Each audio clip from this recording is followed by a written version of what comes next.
हरे कृष्णा। भक्ति शास्त्री पाठ्यक्रम। हम अर्चा विग्रह की आराधना पे चर्चा कर रहे हैं। कल के सत्र में हमने चर्चा किया था कि अर्चा विग्रह की सेवा क्यों करनी चाहिए। मुख्य रूप से भक्ति के 64 अंगों में से जो 5 मुख्य अंग है उसमें भी रूप गोस्वामी बल देते हैं अर्चा विग्रह की आराधना पर। अर्चा विग्रह की आराधना करने से हमारा जो स्थूल शरीर है उसकी भी शुद्धि होती है और सूक्ष्म शरीर की भी शुद्धि होती है। क्योंकि शिल प्रभुपाद जी कहते हैं, राग भक्ति के मार्ग में लगा हुआ भक्त सदैव श्रवण कीर्तन करता है, लेकिन बद्ध जीव श्रवण कीर्तन निरंतर नहीं कर सकता। उसको व्यवहारिक रूप में कुछ सेवा चाहिए क्योंकि उसका मन चंचल रहता है। इसलिए ये अर्चा विग्रह का मार्ग है जिसको पंचरात्रि की विधि भी कहते हैं। भक्त को शुरुआत में इस विधि को स्वीकार करना चाहिए और साथ ही साथ श्रवण कीर्तन को जारी रखना चाहिए। और किस प्रकार से अर्चा विग्रह की सेवा होनी चाहिए? श्रद्धा विशेषतः प्रीति ही, श्रद्धा के साथ और प्रेम के साथ विग्रह की आराधना होनी चाहिए। और उसको यह भी समझना चाहिए कि ये कोई काष्ठ का पुतला नहीं है, कोई धातु नहीं है, कोई पत्थर नहीं है, साक्षात ब्रजेंद्र नंदन है। प्रतिमा नहीं तुम्ही साक्षात ब्रजेंद्र नंदन। जब भक्त इस चेतना के साथ भगवान की सेवा करता है तो भगवान भी व्यक्तिगत रूप में उसके साथ आदान प्रदान करते हैं। और रूप गोस्वामी अर्चन की परिभाषा कहते हैं कि पूर्वांग कर्म, भगवान की सेवा से पूर्व जितनी भी विधियां होती हैं उस सामग्री को इकट्ठा करना होता है, तो उसको अर्चन की परिभाषा के रूप में रूप गोस्वामी बताते हैं। वे कहते हैं कि पूज्य सामग्री, जिस सामग्री से हम भगवान की पूजा अर्चना करते हैं, और पूर्वांग कर्म, उस सामग्री को इकट्ठा करने से पहले जो हम क्रियाएं करते हैं उसको अर्चन पद्धति कहा जाता है। और सबसे श्रेष्ठ नियम क्या है? स्मर्तव्यो सततम विष्णुर विस्मर्तव्यो न जातु चेत सर्वे विधि निषेधयो स्योर एतयोर किंकरो। जो सतत भगवान कृष्ण का चिंतन कर रहा है, स्मरण कर रहा है, एक क्षण भी उनको भूल नहीं रहा है, तो ऐसे भक्त को जो वैदिक क्रियाओं के विधि विधान है, नीति नियम है, उससे परे मान लेना चाहिए, क्योंकि सारे नीति नियम इस मूल नियम के दास माने जाते हैं। फिर पंचरात्रि की विधि और भागवत विधि का अंतर बताया है। इन दोनों विधियों के द्वारा एक साधक को अपने जीवन में आचरण करते हुए भगवान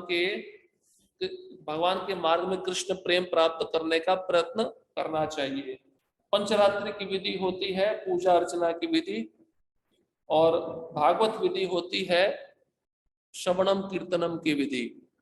श्रील प्रभुपाद जी कहते हैं कि राधा कृष्ण की सेवा राग मार्ग के द्वारा होती है और लक्ष्मी नारायण की सेवा पंचरात्रिक विधि के अनुसार होती है। पंचरात्रिक विधि का अर्थ है शास्त्रों में जो विधि विधान दिए हैं उसका पालन करना, और राग मार्ग में तो खाली श्रवण और कीर्तन होता है। इसलिए चैतन्य महाप्रभु कहते हैं कि कलयुग का धर्म तो हरि नाम है, और साथ ही साथ भगवत प्राप्ति करने के लिए ये नाम पर्याप्त है, लेकिन हम उस नाम को लेने के स्तर पर नहीं है। इसलिए इस पंचरात्रि की विधि का उल्लेख उन्होंने किया है। और पंचरात्रि की विधि जब हम करते हैं तो उसके क्या क्या लाभ होते हैं? जब हमारा मन चंचल रहता है तो वह स्थिर हो जाता है, हमें भौतिक प्रलोभन, भौतिक आकर्षण हमारे कम हो जाते हैं। इस प्रकार से हम अपने मन को सेवा के द्वारा कृष्ण पर स्थिर कर सकते हैं। तो दोनों में सही तालमेल बैठना चाहिए। तो जो भक्त ज्यादा श्रवण कीर्तन कर रहा है लेकिन पंचरात्रि की विधि को स्वीकार नहीं कर रहा है, तो सेवा नहीं करेगा, अपने शरीर को भगवान की सेवा में नहीं लगाएगा, इससे उसका तमोगुण रजोगुण बढ़ सकता है। और कोई भक्त ऐसा है कि वह सेवा ही करे जा रहा है लेकिन श्रवण कीर्तन नहीं कर रहा है, तो उसमें भी क्या दोष है? अब श्रवण कीर्तन नहीं करेगा तो भगवान का जो भाव है, भगवान का जो रूप है, उसको नहीं समझ पाएगा। तो जो भक्त जप अच्छे से करता है तो उसका सेवा भी अच्छे से होगा। जप में सतर्क है तो सेवा भी सतर्क रूप से वह कर सकता है, सावधानी पूर्वक कर सकता है। उसकी सेवा ही सावधानी पूर्वक नहीं हो रही तो उसका जप भी ठीक से नहीं होगा। तो दोनों में आपस में सहयोग होना चाहिए। इसलिए पंचरात्रि की विधि और भागवत विधि दोनों ही महत्वपूर्ण है। भागवत विधि हमारे सूक्ष्म शरीर को शुद्ध करने के लिए है और पंचरात्रिक विधि हमारे स्थूल शरीर को शुद्ध करने के लिए है। और अर्चन करने की पात्रता किसमें होनी चाहिए? कोई जाति पाति किसी पंथ से संबंधित व्यक्ति हो, उसको भी अर्चन पद्धति स्वीकार करनी चाहिए। एक ही कंडीशन रूप गोस्वामी रखते हैं, वह है श्रद्धा। अगर किसी के अंदर श्रद्धा है भगवान के प्रति और वह अर्चन पद्धति में लगा है तो वह धीरे धीरे उस श्रद्धा को और विकसित कर कर निष्ठा के स्तर पर पहुंच सकता है। इसके साथ ही साथ रूप गोस्वामी कहते हैं कि केवल गुरु के द्वारा ही कृष्ण तक पहुंचा जा सकता है। जो भी हम सेवा करते हैं हमें यह समझ लेना चाहिए कि हम अपने गुरु महाराज को सहयोग कर रहे हैं। अगर हम ऐसा विचार नहीं करेंगे तो हमारे मन में जो मिथ्या अहंकार है वह प्रवेश कर जाएगा और हम ऐसा समझेंगे कि हर सेवा को मैं ही कर रहा हूं। इसलिए अर्चन पद्धति में हम गुरु को सहयोग करते हैं, ऐसा हमें विचार करते हुए सेवा करते रहना चाहिए। फिर हमने पंचांग पूजा पे चर्चा किया था। पंचांग पूजा में सबसे पहला विषय आता है अभिगमन। अभिगमन मतलब मंदिर में पहुंचना। जब भक्त सुबह उठता है, स्नान करता है, स्वच्छ वस्त्र धारण करता है, तिलक लगाता है, इसको अभिगमन कहते हैं। और मंदिर में प्रवेश करता है और भगवान की वेदी पे जो प्रसाद होता है उसको हटाता है, वहां के स्थान को स्वच्छ करता है, ये सब अभिगमन में आता है। इसके पश्चात उस पंचांग पूजा में दूसरा विषय है उपदान। उपदान मतलब पूजा की वस्तुएं एकत्र करना। तो भगवान का श्रृंगार है, भगवान का अभिषेक है, उसके लिए जो भी वस्तुएं होती हैं उसको इकट्ठा करना, उसको कहते हैं उपदान। तो उपदान में भगवान के लिए, मंदिर के लिए जो लक्ष्मी इकट्ठी की जाती है उसको भी उपदान के रूप में गिना जाता है। इसके पश्चात योग आता है। योग मतलब अपने आध्यात्मिक स्वरूप को समझना या उसमें स्थित होना। जीवेर स्वरूप कृष्णेर नित्य दास, कि मैं दास के रूप में भगवान की सेवा कर रहा हूं। तो इसमें भूत शुद्धि आ जाती है, भूत शुद्धि के साथ मंत्रोच्चारण आ जाते हैं और कृष्ण के सेवक के रूप में अपने को वह भक्त देखने लगता है। और फिर वह सबसे पहले गुरु की सेवा करता है दास के रूप में, फिर वह श्रील प्रभुपाद जी के सेवा करता है संस्थापकाचार्य के रूप में, और फिर वह चैतन्य महाप्रभु की सेवा करता है और तत्पश्चात वह राधा कृष्ण की सेवा में नियुक्त होता है और ध्यान लगाता है। भगवान के स्वरूप पर वह ध्यान लगाता है, इसको भी योग कहा गया है। और इसमें जो मानस पूजा होती है षोडशोपचार के द्वारा, उसको भी योग कहते हैं, क्योंकि मन से पहले सभी वस्तुएं भगवान को अर्पित करनी होती है, फिर प्रत्यक्ष रूप में जाकर वह भक्त भगवान को श्रृंगार के समय या अभिषेक के समय वह वस्तुएं अर्पित करता है। इसको योग में गिना जाता है। इसका अर्थ है अपने आध्यात्मिक स्वरूप में स्थित होना। इसके पश्चात चौथा आता है इज्जिया। इज्जिया मतलब विग्रह की सेवा करना। तो इसमें 64 प्रकार के जो भक्ति के अंग है इसको इज्जिया माना जाता है। प्रभुपाद जी कहते हैं 64 में से 5 हमने सुने तो बचे 59। 59 में से 35 तो भगवान के अर्चा विग्रह से संबंधित है। और 5वां जो मुख्य अंग है इस पंचांग पूजा का वह है स्वाध्याय। स्वाध्याय मतलब प्रभुपाद की पुस्तकें पढ़े बिना हम कभी भी अपनी अर्चन पद्धति को पूरा नहीं कर पाएंगे। इसलिए पुजारी है, साधक है, अगर वह विग्रह की सेवा कर रहा है तो रोज नियमित रूप से उसको प्रभुपाद की पुस्तकें या शास्त्र का अध्ययन करना बहुत आवश्यक है।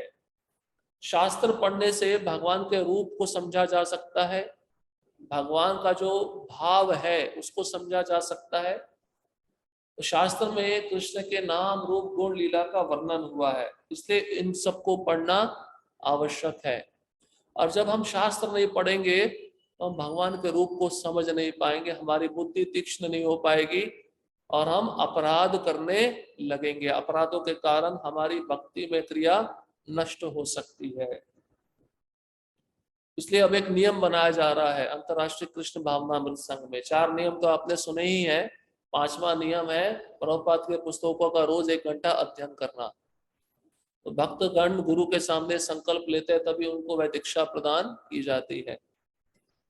इसके पश्चात हम सेवा अपराध पे आए थे, जिसमें हमने सबसे पहले शरीर और मन में शुद्धता की कमी से होने वाले अपराधों को सुना था।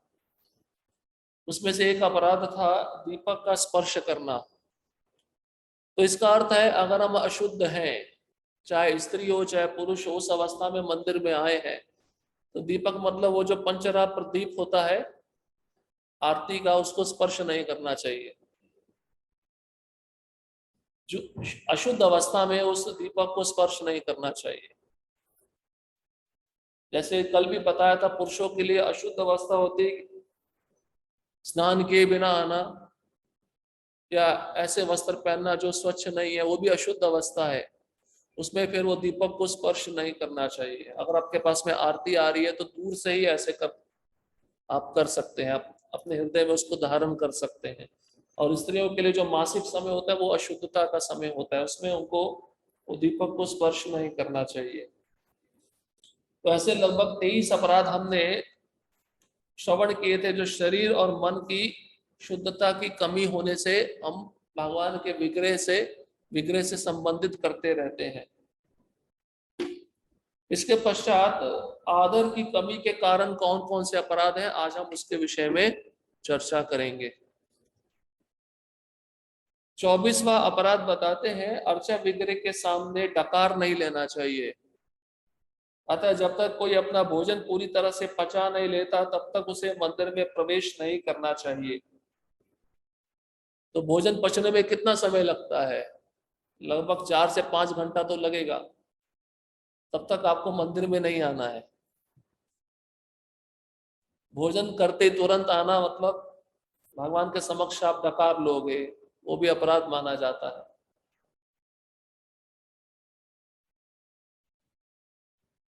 आप सोचेंगे बहुत अजीब सी बात है, ये नियम गुरु के सामने भी है।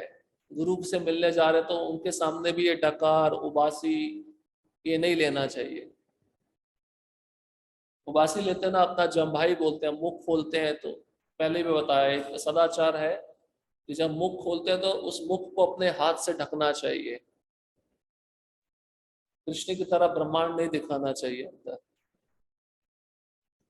इसके पश्चात 25वां है किसी अर्चा विग्रह के मंदिर में कार या पालकी में अथवा पैरों में जूते पहनकर प्रवेश नहीं करना चाहिए। माता पिता के लिए यह उचित नहीं है कि वह कीर्तन हॉल में विग्रह के समक्ष अपने एक कंधे के इर्द गिर्द छोटे बच्चे को पैरों के साथ पकड़कर रखें। यह एक वाहन पर सवार बच्चे की तरह है। यदि आवश्यक हो तो छोटे बच्चों को बाहों में पकड़ना चाहिए। निश्चित यदि कोई व्यक्ति विकलांग है तो कीर्तन हॉल में व्हीलचेयर या ऐसे किसी अन्य वाहन का उपयोग अपराध नहीं है। तो पहले भी चर्चा किया था, ये पालकी में बैठ कर आना ये क्या दर्शाता है कि मैं राजा हूं। असली राजा तो भगवान है, इसलिए इन सब सवारियों का उपयोग वर्जित है। और जूता पहनकर भी मंदिर में प्रवेश नहीं करना चाहिए। तो आपने कभी माता पिता को देखा होगा बच्चे को कंधे पे लेकर दर्शन कराते हैं, वो भी वर्ज है। तो उनको गोद में ले सकते हैं और दर्शन करा सकते हैं। 26वां किसी को अर्चा विग्रह के समक्ष नतमस्तक होने में आनाकानी नहीं करनी चाहिए। विग्रह को देखा है तो तुरंत क्या करना चाहिए? सबसे पहला क्रिया क्या है? प्रणाम करना। तो विग्रह दिख गया है लेकिन प्रणाम नहीं कर रहे तो मतलब मन में कुछ संदेह है, आनाकानी है। किसी को अर्चा विग्रह और आदरणीय पुरुष मतलब गुरुजन, आचार्य जन, सन्यासी, उनको भी देखते हुए तुरंत प्रणाम करना चाहिए। जैसे आध्यात्मिक गुरु और सन्यासी दोनों को 2 बार प्रणाम करना चाहिए, एक बार दूर से और जब कोई पहली बार आदरणीय व्यक्ति को देखता है, और दूसरी बार जब वह समीप आ जाता है। यहाँ तक कि यदि कोई मंदिर की इमारत के बाहर से अर्चा विग्रह को देखता है तो उसे तुरंत प्रणाम करना चाहिए। 2 बार क्यों? एक तो दूर से देखा तो तुरंत प्रणाम करना है, पास में आए तब फिर प्रणाम करना है। अब मान लीजिए मंदिर में जो गर्भगृह में जो भगवान का विग्रह एकदम सामने है, दरवाजा है, और आप प्रवेश करने से पहले आपको भगवान दिख गए, तो जिस स्थान पे आपको दिख रहे हो उसी स्थान पे प्रणाम करना चाहिए। 27वां, किसी को एक हाथ से झुककर प्रणाम नहीं करना चाहिए। कभी कभार हम जब करते हैं तो एक हाथ तो जमीन का स्पर्श कर देता है लेकिन दूसरा हाथ जमीन का स्पर्श नहीं करता है, वो भी अपराध है। अब प्रणाम करते समय दोनों हाथ जमीन पे होने चाहिए। किसी को प्रणाम करते समय व्यक्ति को मानसिक चिंतन करते हुए उनके चरणों को स्पर्श करना चाहिए। वाणी से उनका गुणगान भी करना चाहिए और मन से ये सोचना चाहिए हम उनके चरणों को स्पर्श कर रहे हैं।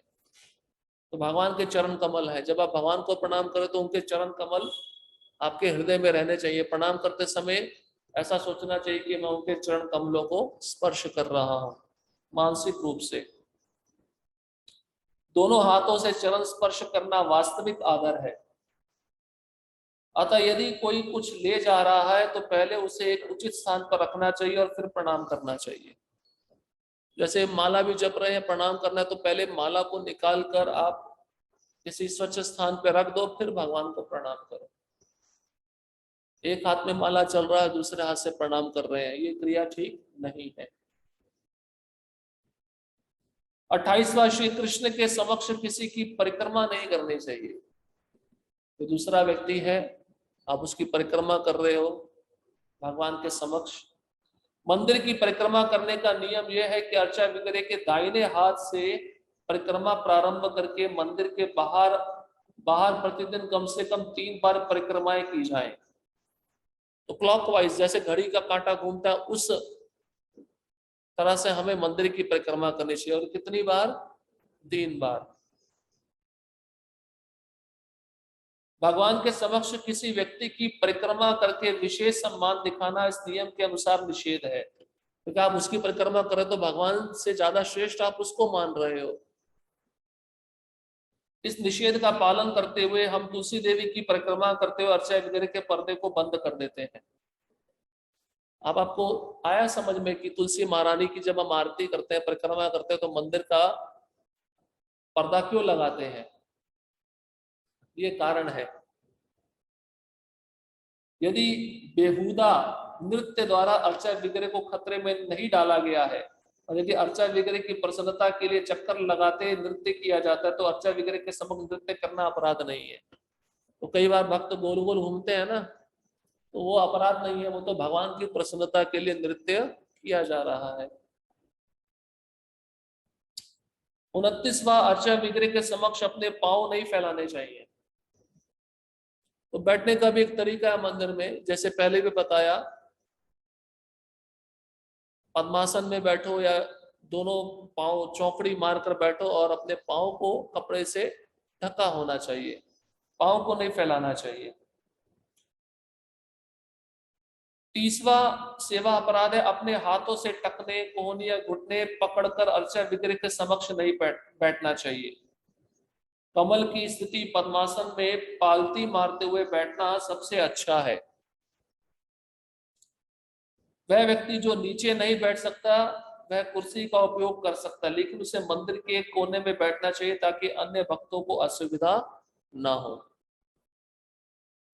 तो आपने हाथ से टखनों, पांव का टखना होता है ना, उसको छूना, घुटने को छूना, कोहनी को छूना, इसको पकड़कर बैठना नहीं चाहिए। सीधा आपका कमर का जो हड्डी है वो सीधा होना चाहिए, सीधा बैठना चाहिए और पांव ढके होने चाहिए। और आसन कौन सा है? पद्मासन। पद्मासन में बैठना चाहिए पालती मारते हुए। कृष्ण के अर्चा विग्रह के समक्ष लेटना नहीं चाहिए। कभी कभार लोग आते हैं, उनको घर में तो नींद नहीं आती, मंदिर में अच्छा सुकून मिलता है, शांति होती है ना, लेट जाते हैं, सो भी जाते हैं। यहाँ पे अपराध माना गया है। ऐसा कोई क्रिया करते हुए व्यक्ति दिखता है मंदिर में, उसको तुरंत उठा देना चाहिए। 32वां अर्चा विग्रह के समक्ष प्रसाद ग्रहण नहीं करना चाहिए। इसलिए प्रसादम हॉल नहीं है, मंदिर के हॉल में ही प्रसादम ले रहे हैं, तो पहले भगवान का पर्दा लगाना चाहिए, फिर प्रसाद लेना चाहिए। वेदी से पुजारी द्वारा वितरित महाप्रसाद का एक छोटा सा खंड सीधे अर्चा विग्रह के सामने नहीं, बल्कि थोड़ा सा दूर जाकर ग्रहण करके महाप्रसाद का तुरंत आदर हो सकता है, परंतु अर्चा विग्रह के समक्ष भोजन नहीं करना चाहिए। तो थोड़ा सा महाप्रसाद मिलता है हाथ में, तो मंदिर के बाहर जाकर एक कोने में आप ले सकते हो, लेकिन पूरा थाल लेकर बैठ जाना और भगवान के समक्ष भोजन करना, प्रसाद करना, वो वर्जित है। अर्चा विग्रह के समक्ष पान सुपारी नहीं चबाना चाहिए। पान है, सुपारी है, सब क्या नशीले पदार्थ हैं, इसलिए इसका सेवन वर्जित है। अर्चा विग्रह के समक्ष अपान वायु का त्याग नहीं करना चाहिए। मंदिर के अंदर अपान वायु का त्याग नहीं करना चाहिए। मंदिर के अंदर भी मान लीजिए भगवान का दर्शन बंद है, फिर भी अपान वायु का त्याग नहीं करना चाहिए। अर्चा विग्रह की ओर पीठ करके नहीं बैठना चाहिए। वैसे भी हम पीठ करके बैठे हुए हैं ना संसार में, 84 लाख योनि में हम विमुख होकर बैठे हुए हैं। तो सम्मुख होना चाहिए, अपना जो मुख है भगवान के मुख के सामने होना चाहिए। अर्चा विग्रह की ओर पीठ करके खड़ा भी नहीं होना चाहिए। मायापुर में कम से कम एक अवसर पर श्रील प्रभुपाद इस बारे में अडिग थे।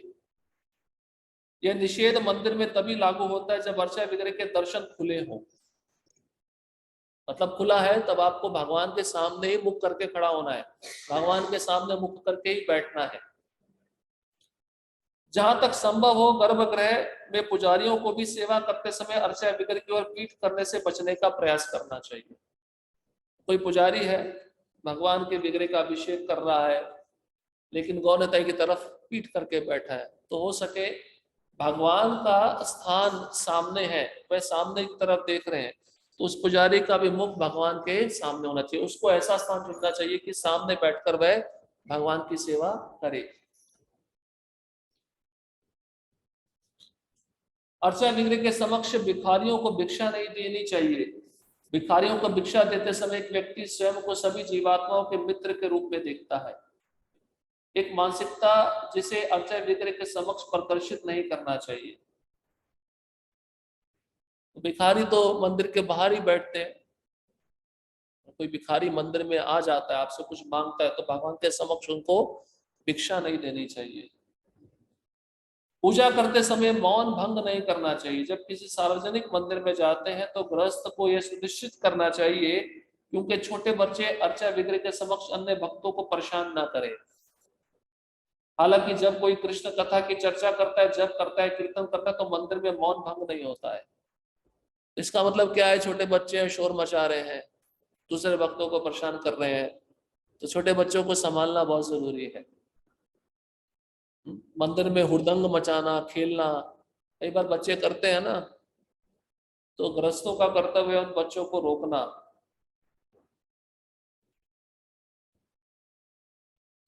मौन का अर्थ हमने सुना था, भगवान की जो कथा कर रहा है, कीर्तन कर रहा है, उसको मौनी कहते हैं। तो भक्त इस तरह से मौन में रहते हैं। जब कीर्तन चल रहा है, कथा चल रही है, उस समय भी उन बच्चों को संभाल के रखना चाहिए। अर्चा विग्रह के समक्ष अन्यों से बातें नहीं करनी चाहिए। निषेध विशेष रूप से जब पूजा चल रही हो तो प्रजल्प के प्रति सावधान करता है। तो कभी कभार देखा जाता है पुजारी अंदर श्रृंगार कर रहा है, बाहर माताएं बातें कर रही है, इतना जोर से बातें कर रही है कि पुजारी को सुनाई दे रहा है, तो पुजारी को जाकर बोलना पड़ता है कि अपनी बातें आप बंद करो। इसलिए बताया जाता है जप के समय हमें जप करना चाहिए, बातें नहीं करनी चाहिए।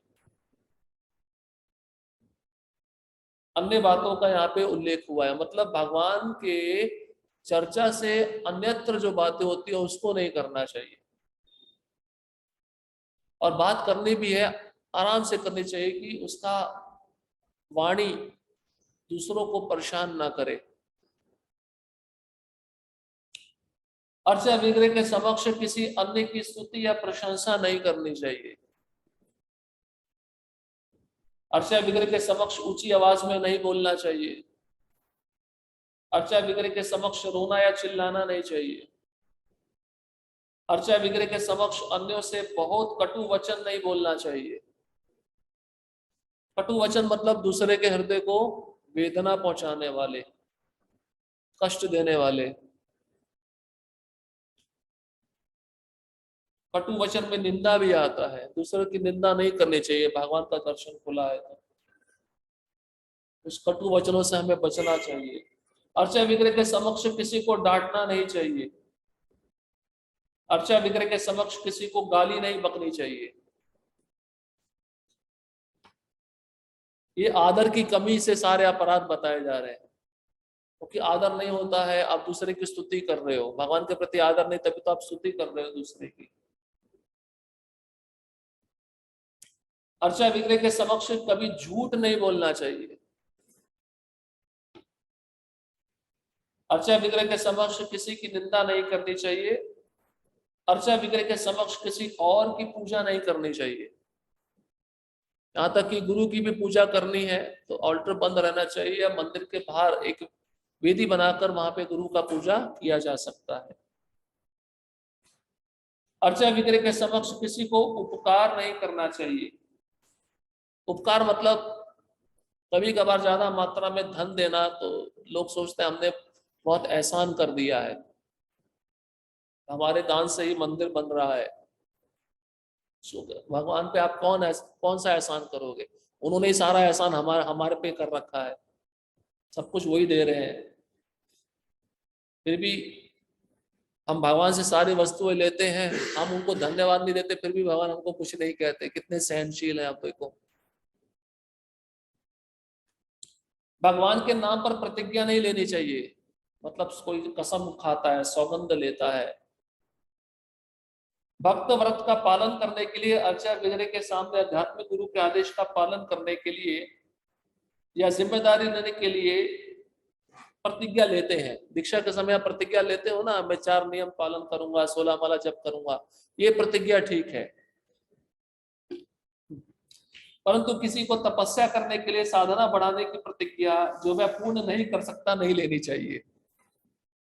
अब एक भक्त ने सोचा, प्रभु जी 16 माला के बजाय मैं 64 माला जप करूंगा, आज मैं प्रतिज्ञा लेता हूँ भगवान के सामने।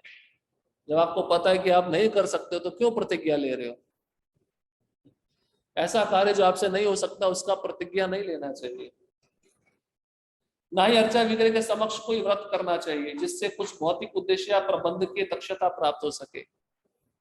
अब किसी को बहुत ज्यादा पैसा चाहिए तो आज से मैं एकादशी निर्जला रखना शुरू करूंगा, तो ऐसी प्रतिज्ञा जो भौतिक उद्देश्य की प्राप्ति के लिए की जाती है वो भी नहीं करना चाहिए। अर्चा विग्रह के समक्ष किसी से झगड़ा लड़ाई नहीं करनी चाहिए। अर्चा विग्रह के समक्ष आत्म प्रशंसा नहीं करनी चाहिए, मतलब स्वयं की स्तुति।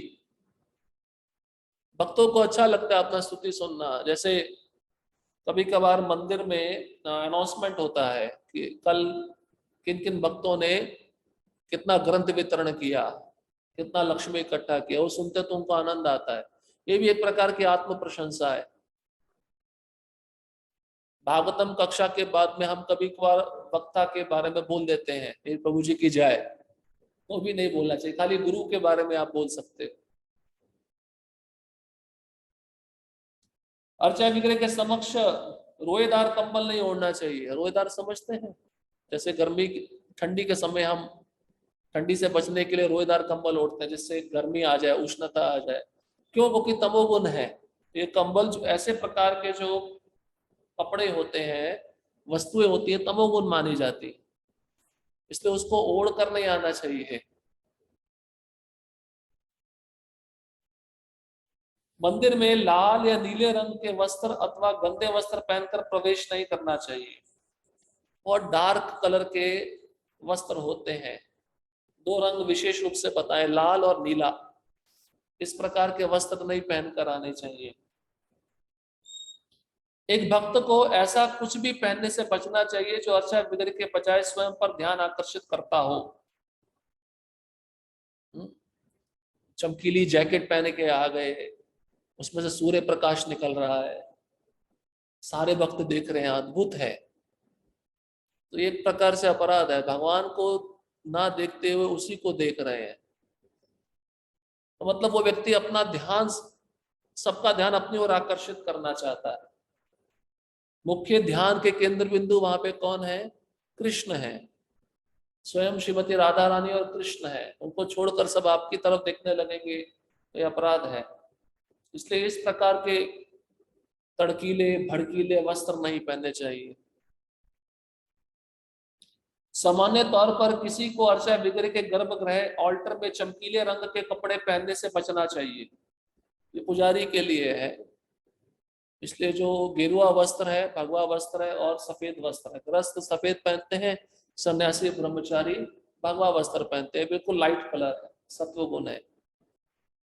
तो ऐसे कपड़े पहनकर भी नहीं जाना चाहिए। कभी कभार क्या होता है, भक्तों का सूक्ष्म चेतना होती है, धोती एकदम स्टाइल में बांधना और ऐसी पट्टी वाली धोती खरीदना जो बहुत सुंदर है। तो भक्त पूछे, प्रभु जी धोती कहाँ से लेकर आए हो, हमें भी ऐसा धोती चाहिए, ये भी ठीक नहीं होता है। इसका मतलब है व्यक्ति अपने को मुख्य आकर्षण का केंद्र बिंदु बनाना चाहता है। सादा पहनो, सरल पहनो। धोती भी कई विभिन्न प्रकार से बांधी जाती है, स्टाइल होता है, लेकिन सिंपल धोती धोती पहननी चाहिए। देखिए उसके पीछे कारण क्या है, हम जितना स्टाइल दिखाएंगे उतनी हमारी देहात्म बुद्धि बढ़ेगी, क्योंकि लोग हमारी तरफ ज्यादा देखेंगे, हमारे पास ज्यादा आएंगे, हमारी स्तुति करेंगे, प्रशंसा करेंगे। इसका मतलब क्या है, हमारी देहात्म बुद्धि बढ़ रही है, मैं कुछ हूं, मैं इन लोगों से कुछ अलग हूं और मेरे बारे में सब जानना चाहते हैं। इसलिए ऐसे वस्त्रों से हमें बचना चाहिए। इसके अतिरिक्त यह कहा जाता है कि गहरा नीला रंग श्रीमती राधा रानी का प्रिय रंग है और लाल रंग भगवान कृष्ण का प्रिय रंग है। देखिए वो रंग भी हमें नहीं पहनना चाहिए कि वो रंग भगवान को प्रिय है, इसलिए हमें नहीं पहनना चाहिए। हम पहनेंगे तो हम प्रिय बन, लोग हमें प्रिय मानने लगेंगे अपना। कारण यहाँ पे ये भी बताया गया, उनकी उपस्थिति में रंगों को पहनना अनुचित होगा। भगवान की उपस्थिति में ये नीला और लाल रंग पहनना अनुचित होगा। लाल रंग पहनना तो हम कृष्ण है और माताएं, और नीला साड़ी पहने तो हम राधा रानी है। विशेष रूप से सीधे अर्चा विग्रह के गर्भगृह ऑल्टर में, मतलब गर्भगृह में तो ऐसे वस्त्रों को बिल्कुल वर्जित कहा गया है। अपने मस्तक पर 3 रेखाओं का तिलक नहीं लगाना चाहिए, इसको त्रिपुंड कहते हैं। जो शिव जी को उपासक होते हैं तो वैष्णव ऐसा तिलक नहीं लगाते। शैवाइट्स बोलते हैं, शैवाइट्स। एक होते हैं शाक्त जो शक्ति के उपासक होते हैं, एक होते हैं शैवाइट जो शिव के उपासक होते हैं, तो वो त्रिपुंड तिलक लगाते हैं। तो वैष्णव ऐसा तिलक नहीं लगाना चाहिए। अर्चा विग्रह की पूजा किसी अभक्त के समक्ष नहीं करनी चाहिए। इसलिए आपने देखा होगा कि ठीक है, अब उत्सव का समय आता है, जैसे जन्माष्टमी है, राधाष्टमी है, रामनवमी, विग्रह तो सबके सामने हम अभिषेक करते हैं जिससे सब देखे, उनको लाभ प्राप्त हो। लेकिन रोजमर्रा की सेवा में किसी अभक्त के सामने हमें भगवान का खुले पर्दे में पर्दा ना लगाते हुए अभिषेक नहीं करना चाहिए, इसलिए पर्दा लगाया जाता है सुबह। जब अर्चा विग्रह शोभा यात्रा पर जाते हैं तो वह सभी लोगों पर अपनी कृपा लुटाते हैं। देखते हैं ना भगवान, जैसे जगन्नाथ जी रथ पे बैठे हैं तो सब जगह देखते हैं कि कौन कौन मुझे देखने के लिए आया, अपनी कृपा लुटाते हैं। उस समय वे बिना किसी प्रतिबंध के पूजे जाते हैं। तब तो स्वाभाविक है कि लोग अपने घर से भगवान को कुछ भाव पूर्वक, प्रेम पूर्वक वस्तुएं अर्पित करने के लिए लाते हैं और पुजारी को देते हैं, आप अर्पण करो, वो पूजा ठीक है, उत्सव के समय ठीक है। जो शोभा यात्रा है, रथ यात्रा है, जन्माष्टमी का उत्सव है, वो सब ठीक है। लेकिन रोजमर्रा की सेवा से संबंधित यहाँ पे बात की जा रही है। यद्यपि जब भगवान मंदिर में होते हैं तो वे भक्तों द्वारा पूजे जाते हैं, तो मतलब मंदिर में जब रोज सेवा हो रही है तो जो पुजारी है वही सेवा करना चाहिए। मंदिर में आने वाले आगंतुक आरती समारोह देख सकते हैं, परंतु पूजा की अन्य कार्य विधियों को बंद पर्दे के पीछे किया जाना चाहिए। आरती तो सबके समक्ष खुले में होती है, लेकिन अभिषेक है, श्रृंगार है, वो पर्दा लगाकर केवल भक्त मंदिर के ही करने चाहिए।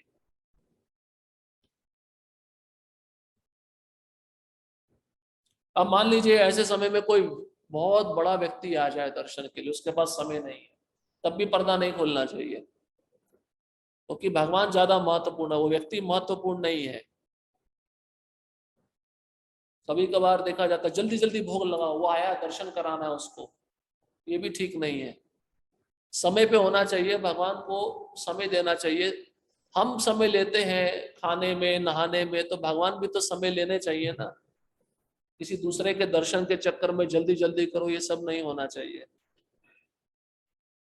अर्चा विग्रह को भोजन अर्पित करना जो पहले से ही प्रयोग किया जा चुका अथवा जिसमें से पहले से ही अन्यों को दिया गया है, तो ऐसा ही भोजन भगवान को अर्पित करना चाहिए जो अन्य को ना दिया हुआ हो, अन्यों को अर्पित ना किया हुआ हो।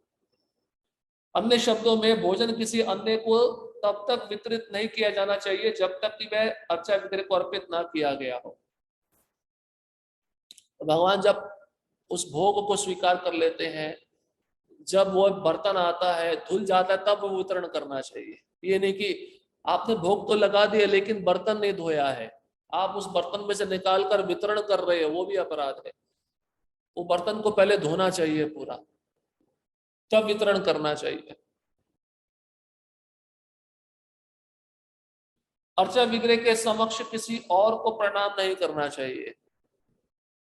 कभी कभार नव दीक्षित लोग होते हैं ना, भावुकता होती है, मंदिर के भक्तों को श्रेष्ठ मानते हैं, तो वह मंदिर में भगवान के सामने उनको प्रणाम करने लगते हैं, तो रोक देना चाहिए उनको तुरंत, और उनको नियम बताना चाहिए भगवान के समक्ष किसी को भी प्रणाम नहीं करना है, बाहर जाके प्रणाम आप कर सकते हो।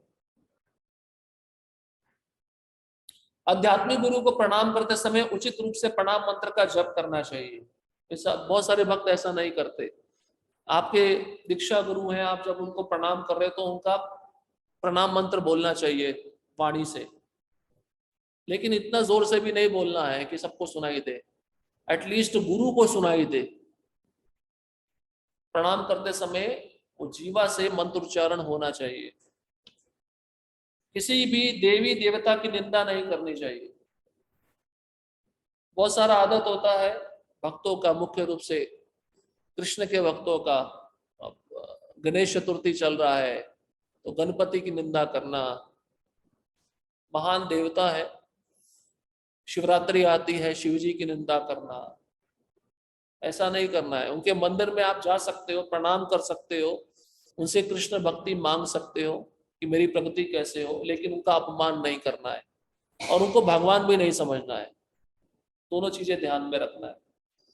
वो भगवान नहीं है, भगवान के दास हैं, भगवान के सेवक हैं। सूरजमुखी के तेल या हींग खाने के बाद ना ही किसी को अर्चा वगैरह को छूना चाहिए तथा ना ही किसी भी अर्चा वगैरह की पूजा में संलग्न होना चाहिए। तो हींग और सूरजमुखी का तेल बताया गया है। सूरजमुखी के तेल में, सनफ्लावर ऑयल में हम लेते हैं ना, भोजन बनाते हैं, उसके पश्चात तुरंत स्पर्श नहीं करना चाहिए पुजारी को। कुछ समय के बाद, जैसे 2-3 घंटा हो गया, स्नान करके जाकर फिर वो सेवा कर सकता है। तुरंत ये सब चीज वस्तुएं खाने के पश्चात भगवान के विग्रह को स्पर्श नहीं करना चाहिए। अर्चा विग्रह की पूजा अथवा भोग अर्पण करने की क्रिया किसी भी अदीक्षित अथवा गैर वैष्णव व्यक्ति की दृष्टि में आए बिना करनी चाहिए। अब आपको भगवान को भोग लगाना है, कोई अभक्त खड़ा, उसके सामने आपको भोग नहीं लगाना चाहिए, पर्दा लगाकर ही भोग लगाना चाहिए, और उस भोग को कपड़े से ढककर लेकर जाना चाहिए। कभी कभार भक्त होते हैं वो कपड़े को ठीक से पूरा ढकते नहीं है, थाल को पूरा अच्छे से ढक कर लेके जाना चाहिए। और अभक्त के सामने भोग नहीं लगाना चाहिए, पर्दा लगाकर भोग लगाना चाहिए। अब ठीक है, कोई व्यक्ति आया है, कोई मिष्ठान का डब्बा लेके आया, अभक्त है, उसकी श्रद्धा है, वो कह रहा है भोग लगा दो, ठीक है, भगवान के सामने रख दिया, थोड़ा घंटी बजा दिया और तुलसी पत्र उसमें डाल के उसको दे दिया, ये आप कर सकते हो। उत्सवों के समय ऐसा करना पड़ता है। अर्चा विग्रह को देखते ही तुरंत प्रणाम करना चाहिए। अर्चा विग्रह के सामने किसी के साथ व्यापार नहीं करना चाहिए, बिजनेस डीलिंग। भगवान के मंदिर में आकर दो पार्टी बैठी और बिजनेस डीलिंग हो रहा है, व्यापार हो रहा है, वो नहीं होना चाहिए। अर्चा विग्रह के सामने किसी से ईर्ष्यापूर्ण बात नहीं करनी चाहिए। आध्यात्मिक गुरु की अनुमति के बिना किसी को अर्चा विग्रह के पास नहीं बैठना चाहिए। तो गुरु ने कुछ ऐसे भक्तों को चुना है जो भगवान की सेवा कर सकते हैं, तो ऐसे भक्तों को ही भगवान के पास जाकर सेवा करनी चाहिए, हर एक को नहीं जाना चाहिए। और यहाँ पे गुरु की अनुमति है। तो कभी कभार, अब गुरु हमेशा उपस्थित नहीं रहते हैं, लेकिन गुरु का प्रणाम मंत्र है और गुरु के अन्य मंत्र है, वो उच्चारण करके हम उनसे अनुमति लेकर सेवा प्रारंभ कर सकते हैं। किसी को अर्चा विग्रह के समक्ष अपनी बड़ाई नहीं करनी चाहिए, पहले भी हमने सुना आत्म प्रशंसा। अर्चा विग्रह के समक्ष देवताओं की निंदा नहीं करनी चाहिए। अर्चा विग्रह की पूजा के समय किसी को अपनी बड़ाई नहीं करनी चाहिए और अर्चा विग्रह के समक्ष किसी को डांटना नहीं चाहिए। ये सब आदर की कमी के होने के कारण अपराध माने जाते हैं। भगवान के प्रति आदर कम हो गया है या भगवान को हम श्रेष्ठ नहीं मान रहे, ये सब अपराध होने का संभावना बना रहता है, इसलिए इन सब अपराधों से बचना है। अब प्रयासों की कमी के कारण कौन से अपराध है? हमको शक्ति तो दिया है, लेकिन हम उस शक्ति का पूरा उपयोग नहीं कर रहे हैं, तो इसमें प्रयास, वो प्रयास की कमी है ना, वो भी अपराध माना जाएगा। जैसे बहुत करोड़पति है, वो पैसा देकर मंदिर बनवा सकता है लेकिन बनवा नहीं रहा है, ये भी अपराध है।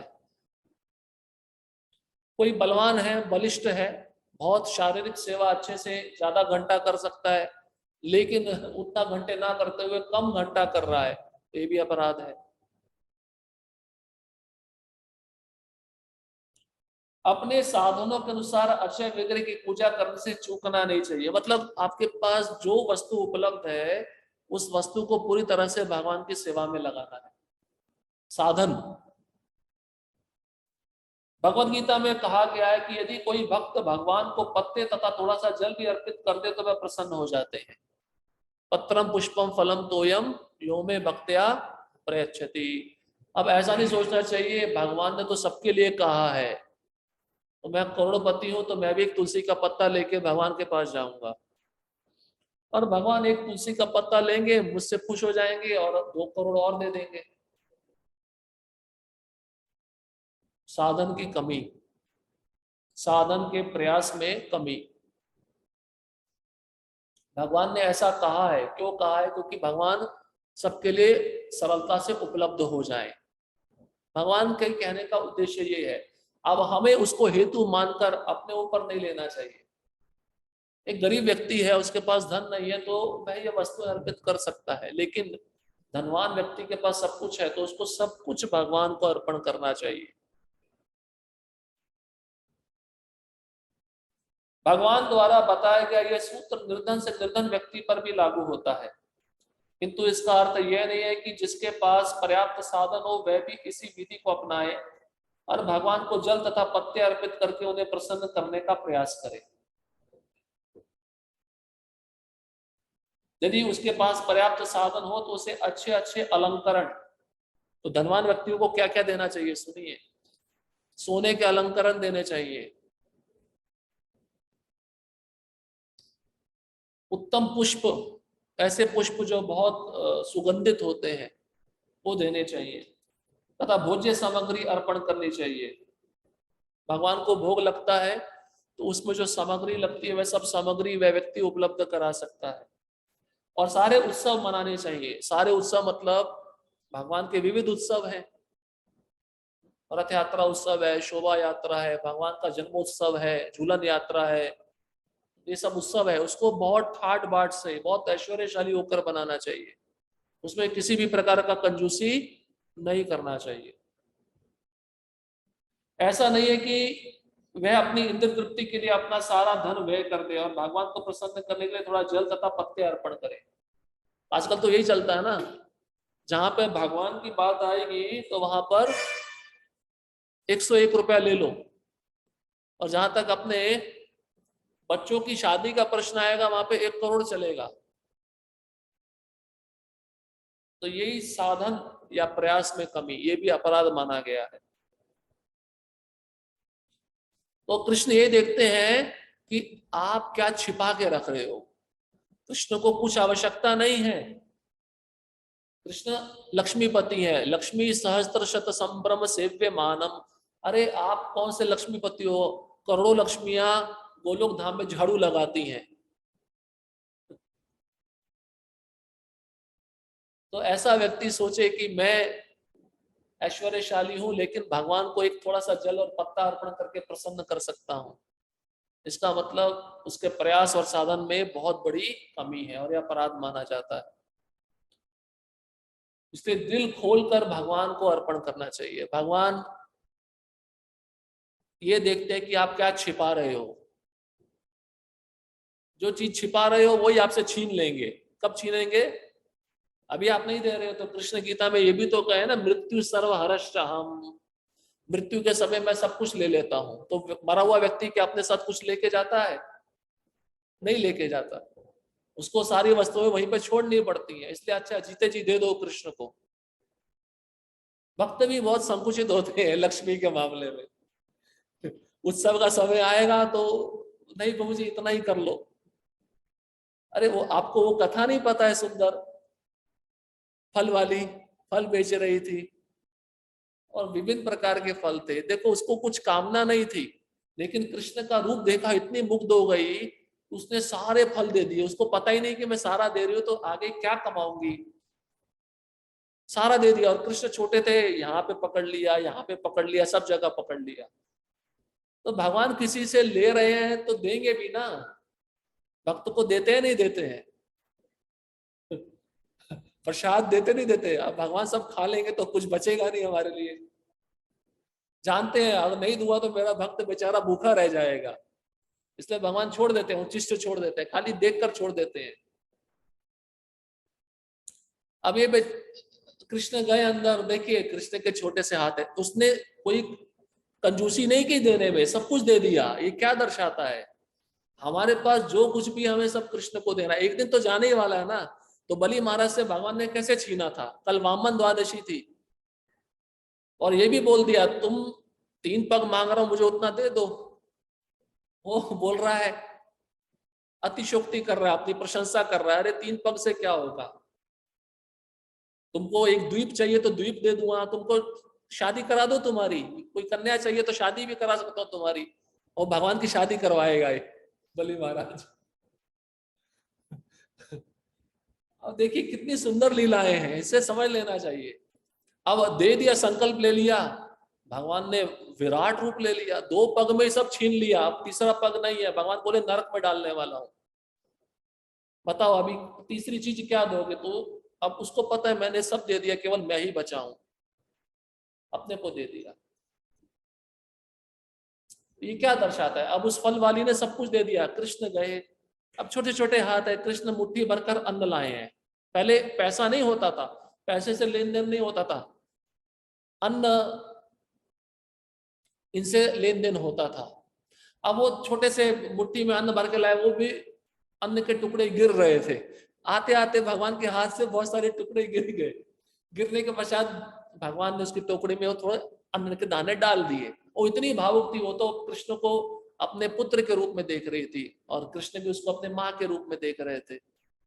इतनी आकर्षक हो गई। अब देखिए उसका भाव, घर पहुंची, उसने टोकरी में देखा तो सारे हीरे थे, सारे रत्न मणियां थी। वो परिवर्तन हो गया। उसने फिर भी उसकी परवाह नहीं की, उसको हमारे आचार्यगण कहते हैं उसको फेंक दिया, खिड़की से बाहर उन रत्नों को फेंक दिया। बोले रत्नों के सामने ये, मतलब कृष्ण के सामने इस रत्नों का क्या महत्व है? इसे तो ध्रुव महाराज क्या बोले? ध्रुव महाराज अपनी स्तुति में बोलते हैं, मैं कांच का टुकड़ा लेने के लिए आया था, मुझे हीरा मिल गया। ये समझना पड़ेगा भक्त को। कर्मी तो ये नहीं समझ सकते हैं, भक्त को समझना चाहिए। कभी कभार भक्त भी सोचते ज्यादा दे दिया तो मेरे पास बचेगा नहीं, कल क्या होगा, हाय खाने को मिलेगा नहीं मिलेगा। नहीं, ऐसा विचार नहीं हो जाए। कृष्ण जानते हैं, वह कृष्ण आपका देखभाल करेंगे। कृष्ण फिर गीता में ऐसा क्यों बोले, योग क्षेमम वहां में हम, जो नहीं है मैं देता हूं, जो है उसका रक्षण करता हूं। इस पर श्रद्धा होनी चाहिए, नहीं होनी चाहिए? प्रभुपाद यही तो कहते हैं, पशु पक्षी कोई जॉब करने नहीं जा रहे पर रोज खाने को मिल रहा है, तो हमें कोई चिंता होती है?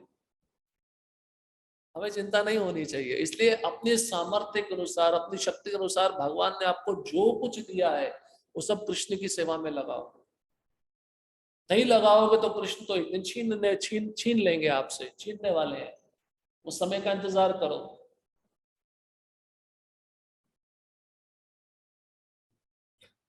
अगला है, भगवान की प्रसन्नता के लिए किसी को भी विभिन्न उत्सवों को मनाने से चूकना नहीं चाहिए।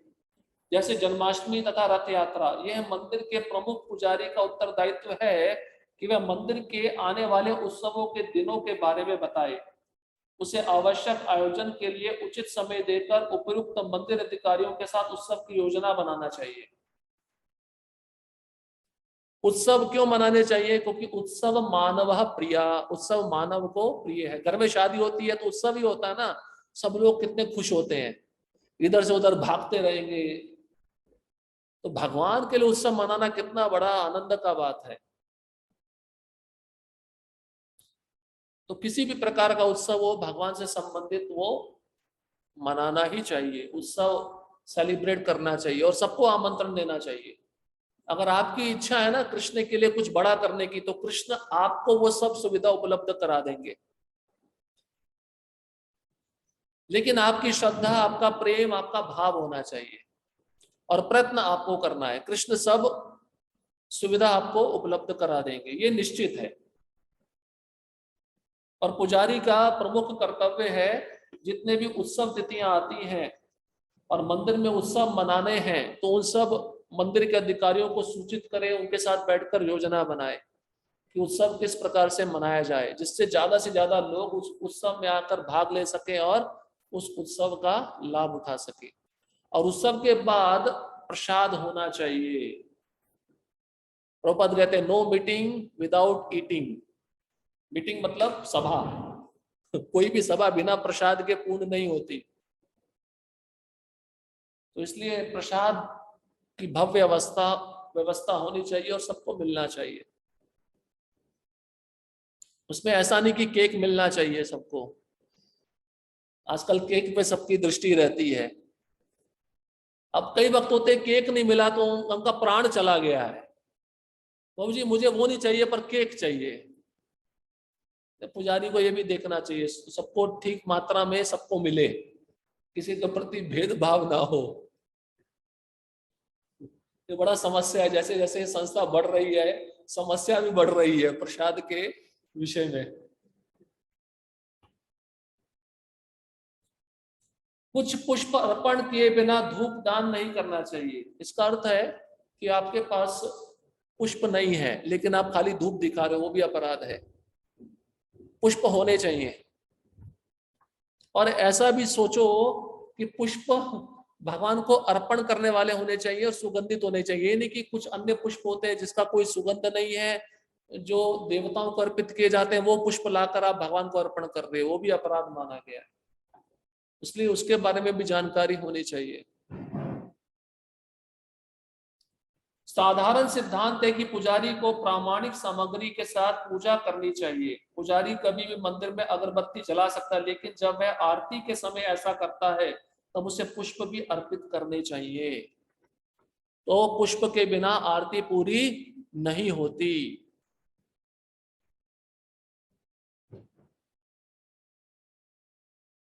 ऋतु के अनुसार कृष्ण को ताजे फल और अन्न अर्पित करने से चूकना नहीं चाहिए। तो 6 प्रकार की ऋतुएं हैं, उन 6 प्रकार की ऋतुओं में अलग अलग फल आते हैं, फूल आते हैं, अन्न आते हैं, उसको अर्पित करना चाहिए। जैसे अलग अलग सीजन में अलग अलग सब्जियां भी आती हैं, तो प्रचुर मात्रा में लाकर भगवान को भोग लगाना चाहिए। प्रचुर मात्रा में उन फलों को लाकर भगवान को भोग लगाना चाहिए। कृषि समुदाय में जो कुछ भी कृषि उत्पाद ताजे उत्पन्न किए गए हैं, उन्हें सर्वप्रथम अर्चा विग्रह को अर्पित करना चाहिए। जैसे फार्मर लोग होते हैं ना, किसान, जब भी वो पहला खेती से उत्पन्न जो पदार्थ होता है, उनका दायित्व है कि सबसे पहले भगवान के मंदिर में अर्पण करें, भगवान को अर्पण करें। जैसे कोई पहला कमाता है, उसमें से कुछ प्रतिशत भगवान को अर्पण करता है, या कई लोग होते हैं जो पहला कमाई पूरा भगवान को अर्पण कर देते हैं। तो ऋतु का पहला जो अन्न है, फल है, किसान लोगों को चाहिए कि सबसे पहले भगवान को अर्पित करें। जैसे कृषि समुदाय विकसित होता है, निवासी मानक स्थापित कर सकते हैं कि फल, सब्जियां तथा अन्न जो भी अपनी भूमि पर उगे या जो अतिथि ने दान किए हैं, मात्र उसे अर्चा विग्रह को अर्पित किया जाए। यद्यपि इसका एक अर्थ यह हो सकता है कि कुछ वस्तुएं जैसे चावल या आम उत्तरी देशों में अर्पण के लिए बहुत ही कम उपलब्ध होंगे, फिर भी अर्चा विग्रह भक्ति में घरों में उगे उत्पादों से निश्चित रूप से अधिक संतुष्ट होंगे, चाहे वह जितने भी साधारण हो। तो प्रभुपाद जी भी कहते थे कि हमें अपना ही भूमि देखना चाहिए, अपने ही मंदिर की भूमि में भगवान के लिए फल, फूल, अन्न, सब्जियां उगाना चाहिए और उसी को अर्पण करना चाहिए। भगवान इससे ज्यादा संतुष्ट होते हैं। क्योंकि भक्तों ने वो प्रेम से उगाया है ना, भक्तों ने वो भाव से उगाया है। चाहे वो सादा होगा, भगवान उसको तुरंत स्वीकार करेंगे, लेकिन अभक्त का बाहर से आप खरीद के लाओगे, भगवान उनको अच्छा नहीं लगता। इसलिए कृष्ण को कहते हैं ना, भावग्राही जनार्दन। भाई भगवान तो अपने भक्त के हाथ से खाते हैं, विदुर के हाथों से खाया था नहीं खाया था? तो दुर्योधन तो अहंकार पूर्वक बोला था 56 भोग रखता आपके लिए। अरे तुम क्या 56 भोग रखोगे? लक्ष्मियां सब बना बना के थक जाती हैं, राधा रानी बना बना के थक जाती है, तुम 56 भोग खिलाओगे? हमें बड़ा गुमान होता है, हम कृष्ण के लिए बना के लेके जा रहे हैं। देने वाला शक्ति भी कृष्ण का है, देने वाला सामग्री भी कृष्ण का है, अब देने वाला हर वस्तु उन्हीं का है, फिर भी हम सोचते हैं हम लेके जा रहे हैं। इसलिए ये नम्रता रखनी चाहिए, सब कुछ भगवान का ही है। मैं एक दास हूं और दास के रूप में मुझे कार्य करना है। तो भगवान बोले मैं तुम्हारा भूखा नहीं हूं खाने का, मैं उसी के घर में खाता हूं जिसके प्रति मेरा प्रेम है, मेरा भक्त का मेरे प्रति प्रेम होता है। और तुमने मुझे आदर पूर्वक नहीं बुलाया। दूसरा कारण भगवान दुर्योधन को बताते हैं, आदर पूर्वक नहीं बुलाया, तुम अहंकार से बुला रहे हो। जो अहंकार से बुलाता है मैं नहीं जाता उसके पास में। तो कई भक्तों का इच्छा होता है चलो हम बनाते हैं अपने लिए, भगवान को भोग लगा लेंगे, प्रसाद रूप में मिल जाएगा, उसको खा लेंगे। ये भावना भी ठीक नहीं है। बनाया है तो कृष्ण को अर्पित कर दो, आप उसमें से कुछ भी मत लो। राजभोग बनाती हैं माताएं तो बाद में टिफिन भर लेती है, टिफिन लेकर घर में जाना, निष्काम भाव होना चाहिए। कभी कभार घर के लोग भूखे रह जाएंगे तो आप उसके लिए अलग से व्यवस्था करो। तो अपने द्वारा अपने हाथों से बनाया गया कुछ भी वस्तु सामग्री भगवान को बहुत प्रिय है। इसलिए प्रभुपाद कहते थे हमें बाहर के लोगों पे निर्भर नहीं रहना है, हमें सब कुछ अपने मंदिर के परिसर में उगाना चाहिए, चाहे वह सादा हो, लेकिन प्रेम तो है ना उसमें।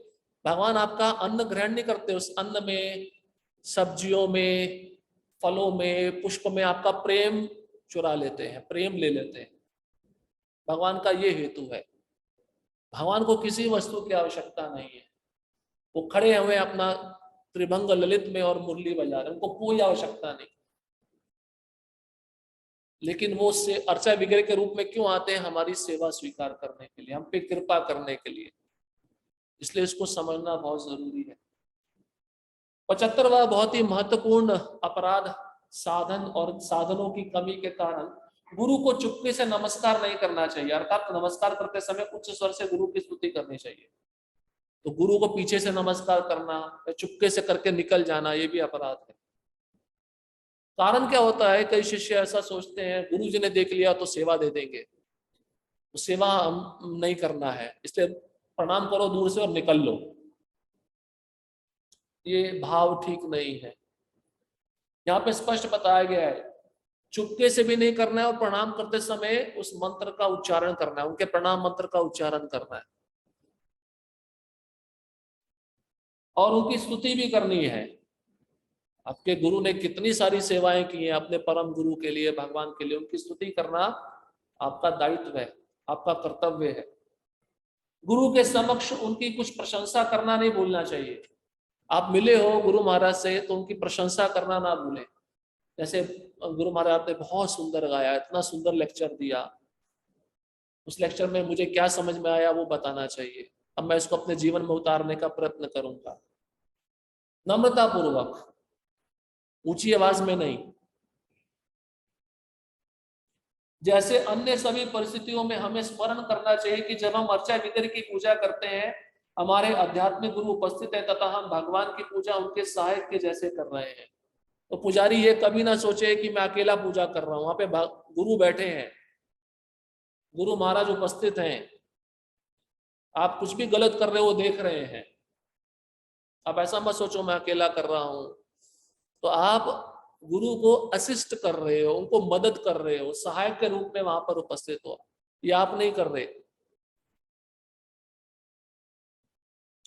अर्चा विग्रह की पूजा करने के विधि विधानों का कड़ाई से पालन करना चाहिए। विधि विधानों का पालन करने के लिए विधि विधानों के बारे में सूचना एकत्र करने का कष्ट उठाना चाहिए। विशेष रूप से व्यवहारिकता के नाम पर हमें निरुत्साहित नहीं होना चाहिए। अब इतने सारे नियम हैं, कैसे पालन करें, अब तो निराश हो गए। तो ये सूचना इकट्ठा करना चाहिए, या वरिष्ठों के पास में जाकर पूछना चाहिए। इसका सूचना इकट्ठा करके और फिर इसमें से एक एक अपराध के विषय में चिंतन करना चाहिए, और मैं ये अपराध से कैसे बचूं इस पे विचार करना चाहिए, जीवन में उतारना चाहिए। इसलिए कृष्णदास कविराज गोस्वामी चैतन्य चरितामृत में कहते हैं, सिद्धांत बलिया जीव चित्ते ना करे आलस। सिद्धांत को समझने में भक्त को कभी आलस नहीं करना चाहिए। आप सिद्धांत नहीं समझे तो अपराध शुरू हो जाएंगे। इसलिए ये सब सिद्धांत बताए गए हैं। इसके पश्चात कुछ ना कुछ ध्वनि किए बिना मंदिर कक्ष में प्रवेश नहीं करना चाहिए। इवन की भक्त आ रहा है मंदिर में प्रवेश करा तो दरवाजा खटखटाना चाहिए, या अंदर आते समय श्री राधा श्याम सुंदर जी की जय ध्वनि करते हुए अंदर आना चाहिए। ये पुजारी के लिए भी नियम है। पुजारी या तो नॉक करके गर्भगृह में प्रवेश करे, या छोटी सी घंटी होती है बजाते हुए प्रवेश करे।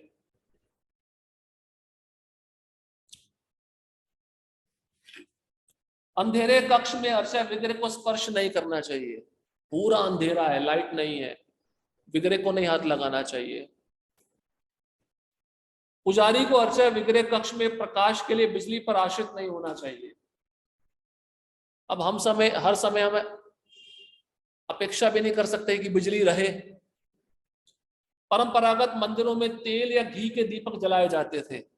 याद है आपको, तिरुपति बालाजी में अभी भी घी के दीपक जलाकर अंदर भगवान का दर्शन कराया जाता है।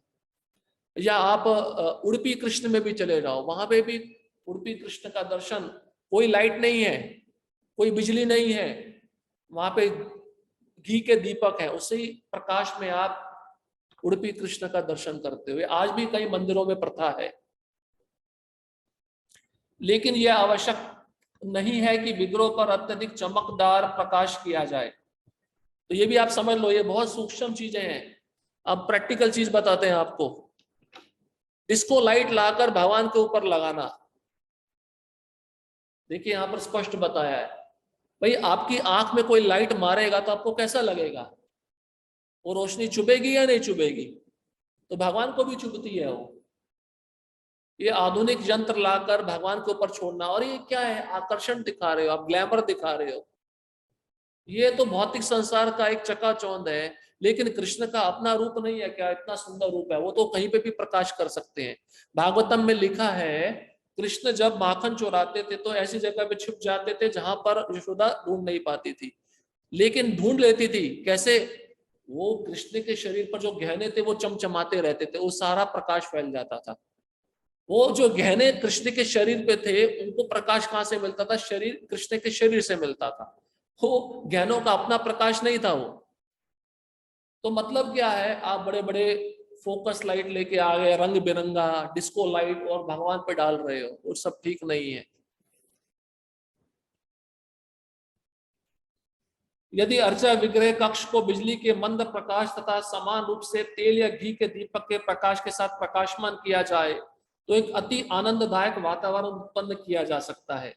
यदि तेल या घी के पर्याप्त दीपक उपलब्ध है तो कुछ दर्शनों के समय ऐसे मंगल आरती तथा रात्रि के शयन आरती के समय बिजली के प्रकाश को बिल्कुल समाप्त कर सकते हैं।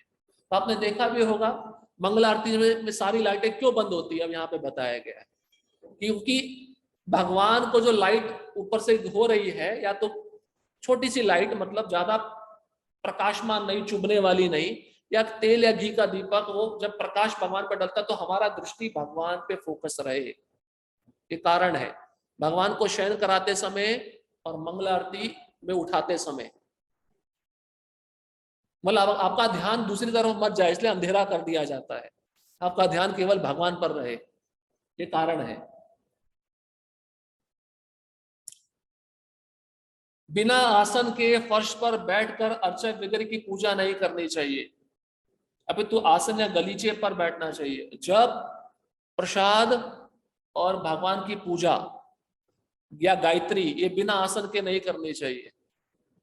आसन नहीं है तो आपका उत्तरी है, उत्तरी कपड़ा बिछाकर आप उस पर बैठकर आप कर सकते हैं। सुगंध रहित पुष्प अर्चा विग्रह को अर्पित नहीं करना चाहिए। अब ऐसा पुष्प है उसका कोई सुगंध ही नहीं है, भगवान को अर्पित नहीं किया जा सकता। इसका मतलब क्या है, सुगंधित पुष्प ही अर्पित करना चाहिए। गंदे पात्र में रखे पुष्पों को नहीं चढ़ाना चाहिए। गंदा पात्र मतलब विसर्जित पात्र है, विसर्जन किया हुआ जल है, उसमें रखे हुए पुष्प है, वहां पर वे पुष्प भगवान को अर्पित नहीं किए जा सकते। अवैष्णव द्वारा पकाया गया भोजन अर्पित नहीं करना चाहिए। बहुत ही महत्वपूर्ण बात आ गई। भक्त नहीं है और वो भगवान के लिए बना रहा है, वो आप भगवान को अर्पित नहीं कर सकते। अब भक्तों की इच्छा होती है प्रभु जी बाहर से बिस्कुट ले आते हैं, कुछ सामग्री ले आते हैं, वो अर्पित कर दें। यहाँ पे सिद्धांत पता है नहीं, इसलिए अपने घर में बनाओ, और वो बनाने वाला वैष्णव होना चाहिए, और बनाने की विधि भी है, भाव भी है। उस विधि में बनाओगे तो भगवान तुरंत स्वीकार करते हैं। इसलिए अवैष्णव वो बनाएगा तो उसके अंदर भाव थोड़ी ना है। इसलिए हर वस्तु, हर क्रिया भक्त को करनी चाहिए। अब जैसे पोशाक बनाना है, बाहर का व्यक्ति पोशाक बनाएगा वो तो पैसे की दृष्टि से बनाएगा ना, कि मेरे को ज्यादा से ज्यादा पैसा मिले। लेकिन भक्त बनाएगा तो प्रेम से बनाएगा, वो बोलेगा चाहे पैसा कम मिले चलेगा, लेकिन भगवान के लिए पोशाक अच्छा होना चाहिए। वो पोशाक में उसका प्रेम रहेगा, भाव रहेगा। वो बनाने वाला जो होता है वो भक्त ही होना चाहिए। इसलिए तो कृष्ण क्या कहते हैं अर्जुन को भगवत गीता के अंत में, ये जो ज्ञान है मेरे भक्त को ही देना। वहां पे भी कृष्ण बोले अभक्त को नहीं देना, क्योंकि उसकी श्रद्धा ही नहीं है, वो मेरे प्रति अपराध करेगा। इसलिए ऐसा व्यक्ति जो भक्त नहीं है, भगवान के लिए बना रहा है, भगवान को वह वस्तु भोग नहीं लगाना चाहिए, ना वो वस्तु हमें खाना चाहिए। अब कई भक्तों को ज्ञान नहीं होता है, वह व्यक्ति बना रहा है, प्रभु जी भोग लगाने में क्या जाता है, लेकिन जिस चेतना में उसने वो भोग बनाया क्या वो सही है क्या, वो सही नहीं है। इसलिए भोग लगाते समय बताया जाता है पुजारी और जो कुक, उन दोनों को ही देखना चाहिए क्या पदार्थ बना, तीसरा व्यक्ति नहीं देखना चाहिए। और दोनों को ये भाव रखना चाहिए कि ये वस्तु मेरे लिए नहीं है। तो पुजारी भी अगर सोच रहा है चलो इसमें मेरा फेवरेट मिष्ठान है, भोग लगाने के बाद मैं यहां से निकाल लूंगा, तो पहले ही उसने भोग लगा लिया, तो भगवान वो कहां से स्वीकार करेंगे, नहीं। इसलिए पुजारी को और कुक को खाने की लालसा नहीं होनी चाहिए, पहले भगवान को खिलाने की लालसा होनी चाहिए।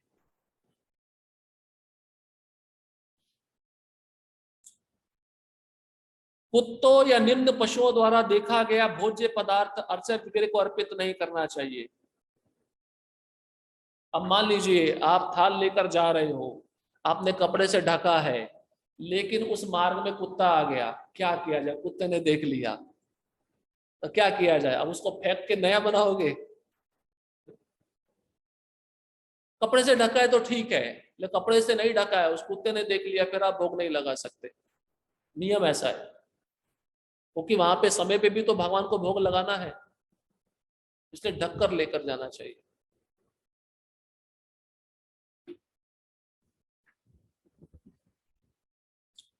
बासी व्यर्थ पुष्पों से अर्चना विग्रह की पूजा नहीं करना चाहिए। बासी मतलब चढ़ा, भगवान को ऑलरेडी चढ़ा दिया है, उसी पुष्प को लेकर भगवान को दोबारा चढ़ा रहे हो। अब बना दिया है भोजन पड़ा पड़ा, तमोगुनी हो गया, सड़ गया, अब उसको खाओगे दोबारा? कई भक्त खाते हैं ओवन में रखकर।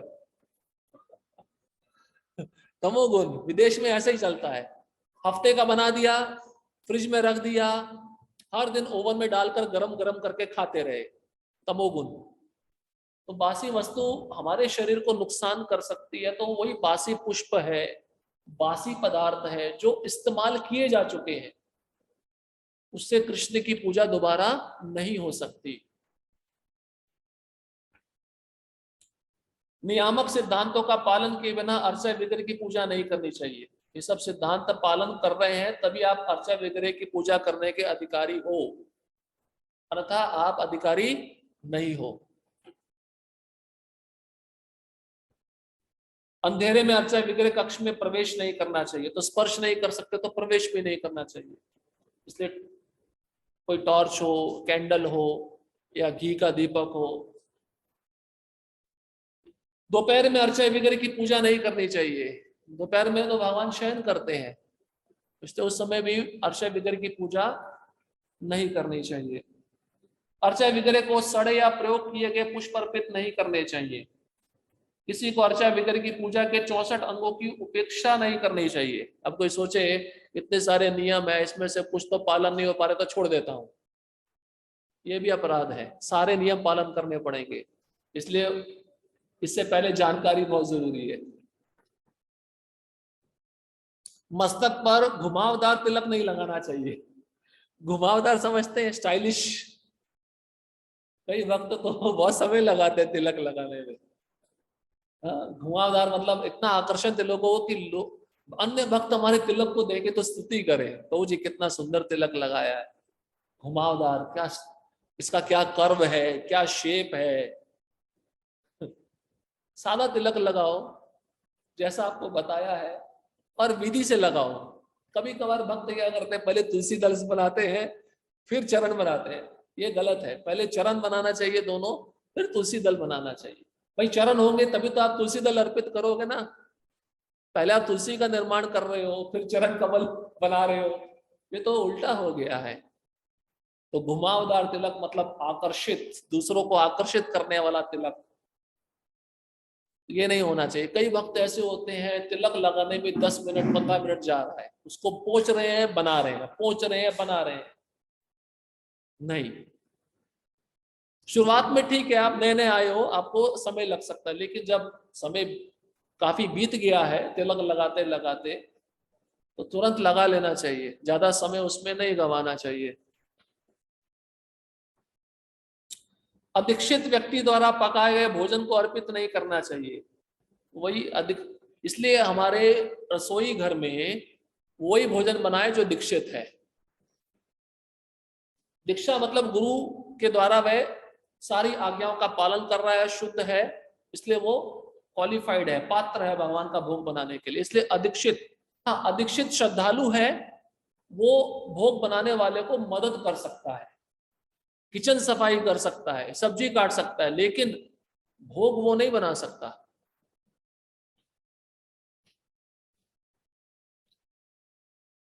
ताजे तथा अनछुए फल अर्चा विग्रह को अर्पित करने चाहिए। ऐसा फल जो ताजे हैं, अनछुए मतलब अब मान लीजिए आप फल लेकर आ रहे हो और एक फल गिर गया, जमीन पे गिर गया, ठीक है, आप उसको उठाकर धोकर भगवान को भोग लगा सकते हो, लेकिन वो पांव को स्पर्श कर गया, तब आप उसको भोग नहीं लगा सकते, तब आपको फेंक देना चाहिए। अपने पांव से स्पर्श किया हुआ फल कैसे आप भोग लगाओगे? संभव ही नहीं है, अपराध है।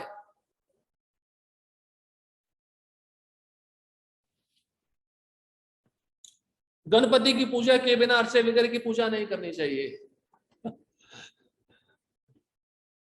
पर लेकिन जिसकी कृष्ण में पूर्ण श्रद्धा हो चुकी है तो उनको गणपति की पूजा करने की आवश्यकता नहीं है।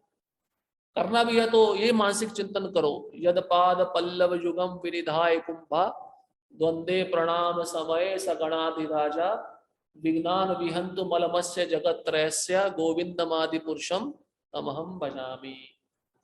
गणपति गणेश जी के कुंभ पे, दोनों कुंभों पे भगवान नरसिंह के चरण कमल हैं और उन्हीं चरण कमलों के कारण उनको विघ्नहर्ता कहा जाता है। इस मानसिक चेतना से आप भगवान की पूजा प्रारंभ कर सकते हो। अलग से गणपति की पूजा करने की आवश्यकता नहीं है।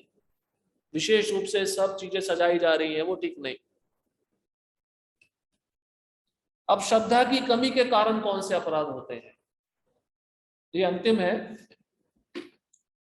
श्रद्धा कम होती है तो भगवान के प्रति कौन कौन से अपराध हो सकते हैं। कृष्ण को पहले अर्पित किए बिना कोई भी भोज्य पदार्थ नहीं खाना चाहिए।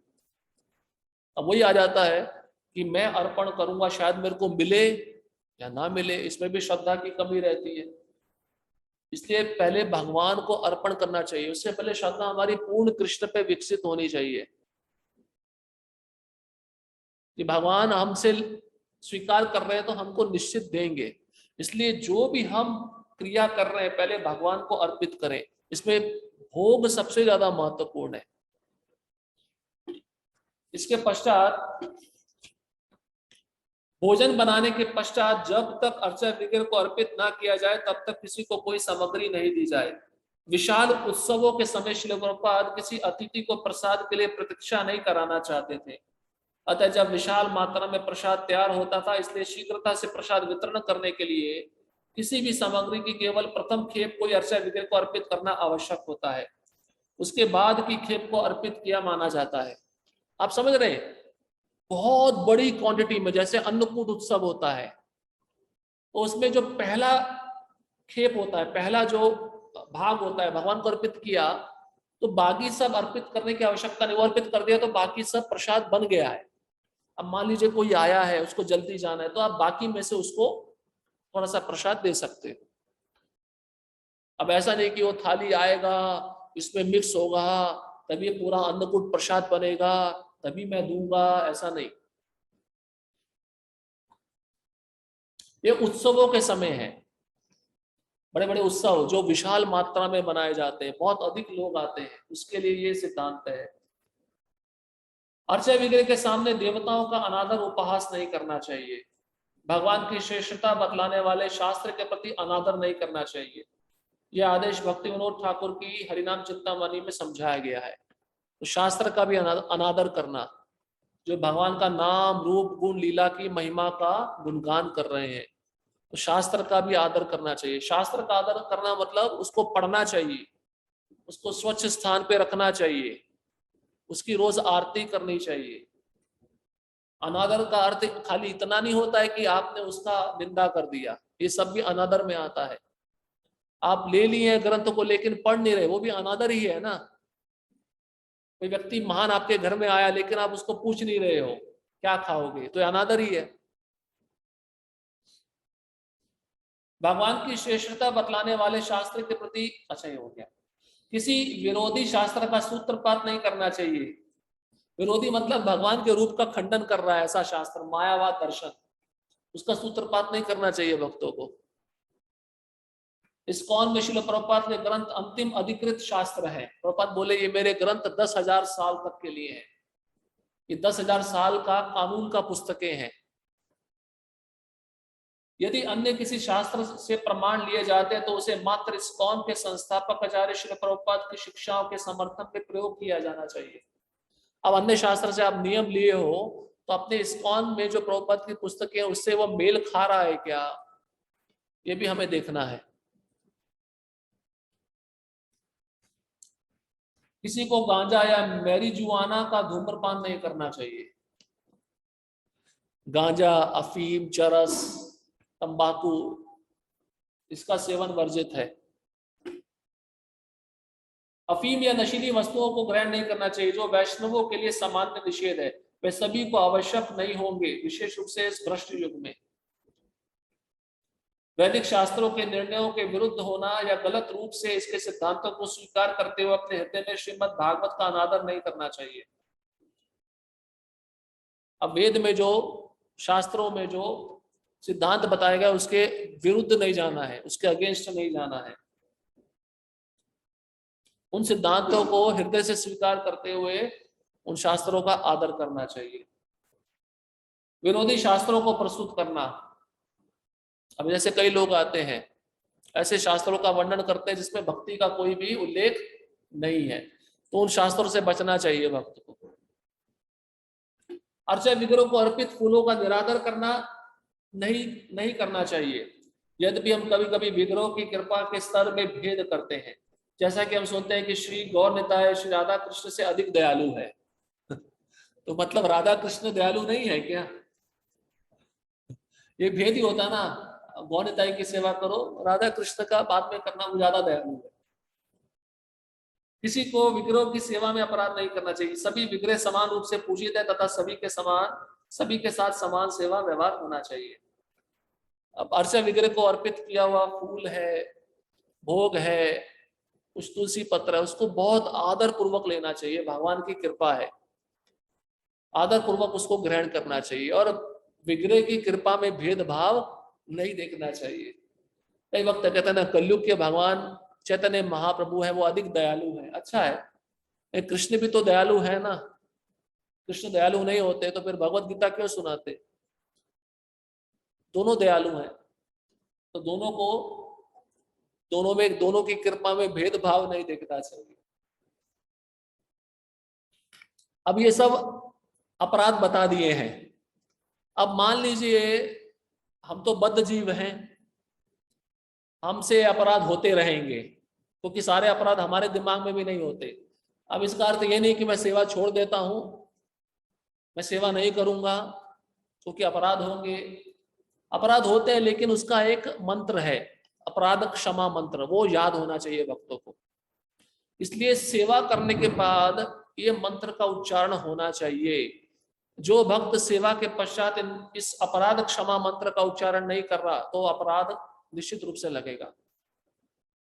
तो ये मंत्र याद होना चाहिए भक्तों को। श्रील प्रभुपाद लिखते हैं कि ये प्रामाणिक सेवा की परीक्षा है कि यदि हम देखते हैं कि विग्रह प्रसन्न चित्त भाव से स्थित है, तब ये माना जाएगा कि हम विग्रह के प्रति सेवा प्रामाणिक ढंग से कर रहे हैं। इसलिए हम प्रत्येक स्थान पर अर्चा विग्रह को इतने प्रसन्न चित्त भाव से देखते हैं। जैसे कि हम विग्रह को भिन्न भाव में देखते हैं, हमें तत्काल अपनी विसंगति को समझना चाहिए। तो प्रभुपाद जी कहते हैं कि मापदंड है, अब भगवान जितने खुश दिख रहे हैं, जितने प्रसन्न दिख रहे हैं, इसका मतलब क्या है? वहां पे सेवा अच्छे से हो रही है। तो कभी कभार अनुभव भी होता है, आप भगवान को बहुत अच्छे से खिला रहे हो तो भगवान का पेट फूल जाता है, वो जो वस्त्र है वो नहीं आते हैं। ये भगवान का प्रेम का आदान प्रदान रहता है। अब भगवान को आप रूखा सूखा खिला रहे हो, भगवान दुबले पतले हो गए, जो कपड़े वो भी ढीले हो जाते हैं। तो ये प्रेम का विनिमय आदान प्रदान है। और भगवान भी सोचेंगे इतना रूखा सूखा खिला रहा है, वो भी मुरझा जाएंगे, कुछ बोलेंगे नहीं, बेचारे दयालु हैं। तो विग्रह को देखकर आप बता सकते हो कि सेवा कैसे चल रही है। जैसे पुजारी को बहुत प्रेम पूर्वक करना चाहिए, नहलाना तो अच्छे से नहलाना है, कुछ भी काला नहीं दिखना चाहिए, चमकने चाहिए भगवान हमारे। उसके पश्चात खिलाना है तो अच्छा खिलाना है, घी में बना हुआ खिलाओगे तो अच्छा है। अगर आपकी इच्छा है घी में बना हुआ खिलाने की तो घी आ जाएगा आपके पास में, आपको कहीं जाने का जरूरत नहीं, लेकिन आपकी श्रद्धा होनी चाहिए। तो भगवान वो व्यवस्था कर देते हैं। अब अच्छा खिलाओगे तो भगवान अच्छे से प्रसन्न हो जाएंगे। तो प्रभुपाद जी कहते हैं मापदंड यही है, जब आप विग्रह को बहुत सुंदर देखते हो, अच्छा श्रृंगार है, अच्छा भोग लग रहा है, अच्छे से अभिषेक हो रहा, तो भगवान इतने खुश रहेंगे, वहां से जाएंगे ही नहीं। अब कई होता है, कई मंदिरों में सेवा अच्छी नहीं होती, खाली फॉर्मेलिटी है, औपचारिकता है, बस बताया है सेवा करना है, छोड़ के जाना है, तुरंत भागो। ऐसा नहीं होना चाहिए। यदि किसी व्यक्ति ने अज्ञानता में अर्चा विग्रह के प्रति अपराध किया तो उसे उनसे क्षमा के लिए गंभीर होकर प्रार्थना करनी चाहिए तथा भविष्य में अपराध नहीं करने का निर्णय लेना चाहिए। तो कोई भी गलती हम करते हैं तो क्षमा मांगते नहीं मांगते, तो भगवान के प्रति भी हमने कुछ गलतियां की हैं, अपराध किए हैं, तो क्या मांगना चाहिए? क्षमा मांगनी चाहिए। कौन सी क्षमा है? अब वो मंत्र बताया जा रहा है।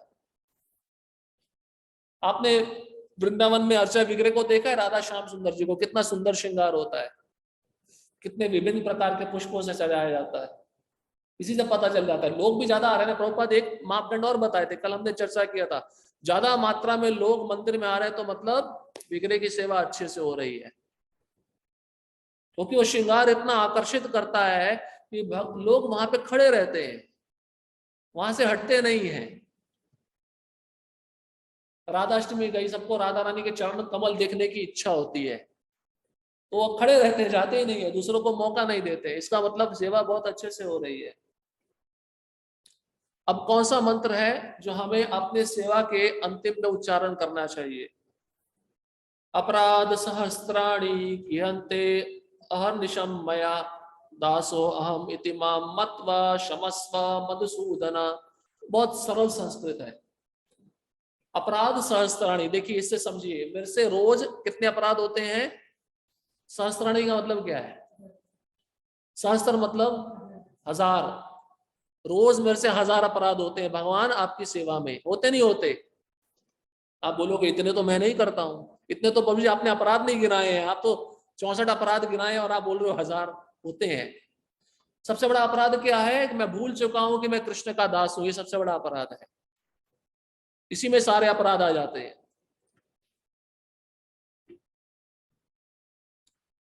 और कहते हैं, और देखिए कितना सुंदर बताया, कियंते अहर्निशम मया, मैं दिन रात कर रहा हूं ये अपराध, दिन रात। कियंते अहर्निश मया, अहर्निश मतलब सदैव मेरे से अपराध हो रहे हैं, दिन रात हो रहे हैं, 24 घंटे में अपराध हो रहे हैं। दासो अहम इति माम मतवा, मुझे अपना दास समझिए। माम मतवा, मुझे अपना दास समझिए। मैं कौन हूं? मैं आपका दास हूं। और कहते हैं क्षमस्व मधुसूदन, क्षमस्व मतलब क्षमा करिए। और मधुसूदन भगवान कृष्ण का एक नाम है, जिन्होंने मधु नाम के दैत्य का वध किया था। हे मधुसूदन, आप मुझे क्षमा करिए, क्योंकि दिन रात मुझसे 1000 अपराध आपके प्रति होते रहते हैं, अपना दास समझकर मुझे क्षमा करिए। ये इसका अर्थ है। अब आपको ये श्लोक याद नहीं हो रहा है तो ये भावार्थ याद कर लो, और इस हाथ जोड़कर इसको चिंतन करते हुए भगवान को प्रणाम करके निकल जाओ। हे मधुसूदन, दिन रात मेरे से सहस्त्रों अपराध होते हैं, परंतु मुझे अपना दास समझकर कृपा उन्हें क्षमा कर दे। पूजा में किए गए अपराधों से व्यक्ति को मुक्त करने के लिए शास्त्रों में प्रायश्चित के कुछ कार्यों की संस्तुति की गई है। तो पूजा में जो अपराध होते हैं उससे मुक्त होने के लिए कुछ प्रायश्चित है, लेकिन हमें ज्यादा प्रायश्चित करने की आवश्यकता नहीं, क्योंकि हम हरिनाम कर रहे हैं और हरिनाम ही सबसे बड़ा प्रायश्चित है। लेकिन ध्यान रखना चाहिए वो अपराध हमसे दोबारा ना हो। यदि कोई उपरोक्त में से कोई अपराध करता है तो उसे गीता का एक अध्याय पढ़ना चाहिए। दूसरा उपाय बता रहे हैं, गीता के 18 अध्याय हैं, 18 में से कोई एक अध्याय पढ़ ले। अब ये रोज पढ़ना पड़ेगा फिर आपको, अच्छा है तो ये मंत्र ही पढ़ लो। गीता के एक अध्याय पढ़ने में आपको समय जाएगा, बोलोगे मेरे पास समय नहीं है, तो एक ये मंत्र पढ़ लो। ऐसा स्कंद पुराण में वर्णित है, ये प्रायश्चित की विधि स्कंद पुराण में बताया है। आपसे पूजा में अपराध हो रहे हैं तो आप गीता का एक अध्याय पढ़ो, नहीं तो ये श्लोक का उच्चारण करो। इसी प्रकार अन्य स्थान में वैदिक आदेश दिया गया है कि जो कोई भी विष्णु सहस्त्र नाम पढ़ता है वह सभी अपराधों से मुक्त हो सकता है। उसी स्कंद पुराण रेवा खंड में कहा गया है कि जो तुलसी की प्रार्थना गाता है या तुलसी के बीज बोता है वह सभी अपराधों से मुक्त हो जाता है। तो तुलसी की प्रार्थना, तुलसी के बीज बोना, वो भी सब अपराधों से मुक्त करने का प्रायश्चित है। उसी प्रकार से यदि कोई शालिग्राम शिला की पूजा करता है तो वह अपराधों से मुक्त हो जाता है। ये सब अपराधों से मुक्त होने की विधियां बताई जा रही है। ब्रह्मांड पुराण में कहा गया कि जो चतुर्भुज भगवान विष्णु की पूजा करता है, जो शंख चक्र गदा और कमल धारण करते हैं, वह उपरोक्त अपराधों से मुक्त हो जाता है। यदि आदि वरा पुराण में कहा गया कि जो पुजारी अपराध करता है उसे शौकर्व नामक तीर्थ स्थान में एक दिन उपवास करना चाहिए तथा गंगा जी में स्नान करना चाहिए। तो ये सब तो नहीं हो सकता है, तो अच्छा है कि आप वो मंत्र पढ़ लो, शॉर्टकट। कलयुग में सबको शॉर्टकट चाहिए। इन कार्यों में आवश्यक बात यह स्मरण रखना है कि हम भगवान के दास हैं। गोपीर भरतोर पद कमल्योर दास दासानु दासः, ये हमेशा याद रखना है। तो इस प्रकार से ये आपका डीटी वर्शिप यहाँ पे समाप्त हो गया। हरे कृष्णा कृष्णा कृष्णा हरे हरे, हरे राम राम राम हरे हरे।